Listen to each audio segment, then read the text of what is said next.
to Learn and Love Music. I'm Duane Hulbert. This week we're going to look at a fantastic piece by Frédéric Chopin, his Black Key Étude. I'm going to give you 5 tips on how to play this Chopin Étude. Before we get started, I want to encourage all of you to subscribe to our channel. We want to see you back again. So let's get started. So why is this called the Black Key Étude? Well, all of the right-hand notes are on the black keys. There's one exception near the end of the piece where Chopin has a note played with the right hand. At the end we have this, and he has a right-hand note. But since I have a pretty good sized hand, maybe I'm just obsessive or whatever, but I've figured out so I can avoid playing that one white key by doing this. I switch and I keep that right hand pure. Every single note is a black key note. One other thing I want to make a note of on this piece, why is it difficult? One of the reasons why it's so difficult is because you have to play a key on the piano that is, the black keys are exactly 1/2 inch, maybe give or take a few millimeters, and the white keys are a full inch wide. So you can imagine that you're playing on a piano, but it reminds me of walking on ice. You just don't want to slip through, but it takes a lot of precision, especially in a piece like this Étude, where you have to do a lot of technique.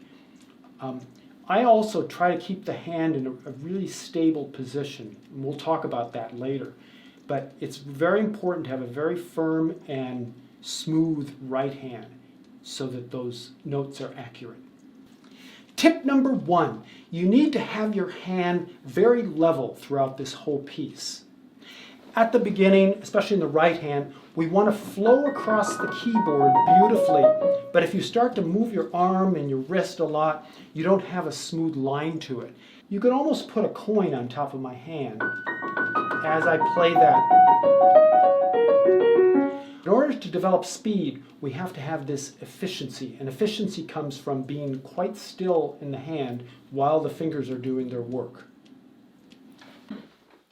Tip number 2, in measure 19, we want to make sure that we have these arpeggiated passages very firmly in your technique. What I like doing is to use a counterclockwise motion to do that. So I do this slowly, counterclockwise. It reminds me of sort of a rolling type of touch. And as you go faster,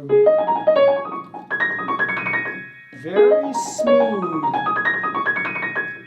It always has to be smooth, but never square sounding. That's what we use that shape for, to really help not only your fingers, but also your brain determine what the shape of the phrases are. And tip number 3, use the drop across method of technique in order to make these big jumps. So here's measure 27, where we have these big jumps. Chopin writes a phrase underneath, but staccato notes with the pinky on the top. And so what I do is drop on those notes, drop across, drop across, drop across, drop across.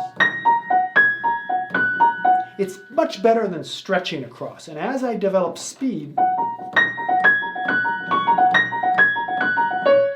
and even faster, it really works well. There's one trick that I use in doing that. I always think the pinkies are small. I don't have a big pinky finger like some people do. But if my hand is a little bit angled, I can actually play it kind of at an angle that allows me to play those black keys with security. So that works a lot better than being stiff. Use the flat part of the hand to play this passage. And tip number 4. In measure 61, Chopin writes an accent with the thumb on the bottom note of the right hand. Those notes have to be very prominent, and you have to drop into those notes to make sure that they're accented with your hand. So down, down, down. With the left hand, it's... I enjoy this passage because It's really easy to put a big accent with your thumb. The thumb is the strongest finger, and it works out really well. However, in the next two measures that follow, he has a different articulation. He has a smooth line over the top, and it rotates the opposite direction. It's a much lighter kind of touch. So once again, we have the accent, and then the smoother. So he's using sort of the same notes, but he's kind of playing around with the articulation in these places. And tip number 5. Right near the end of the piece, only about 7 or 8 measures from the end, he uses this technique again, dropping on the thumb notes and then reversing it and then dropping on the 5th fingers. So it has a, if I do it slowly, you can hear what he's doing. He rotates this way, down, down, then drop, drop, drop, drop, drop. And that goes on to the end of the piece. As we pick up more speed, you'll notice the difference between the accent on the bottom note as opposed to the accent on the top note. Here it is.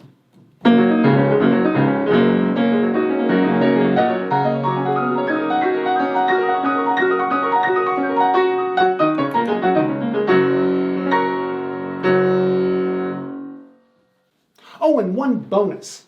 You might have noticed when I just played, I played the octaves. They're marked fortissimo at the end. When I was working on this, I tried to play them fortissimo, and I ran into this problem. I can do it, but it doesn't sound very good.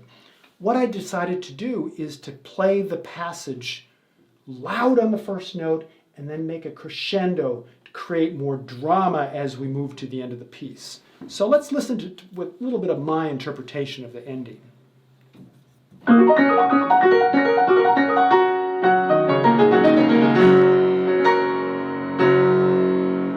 I like the idea of shaping lines, even when they're marked fortissimo.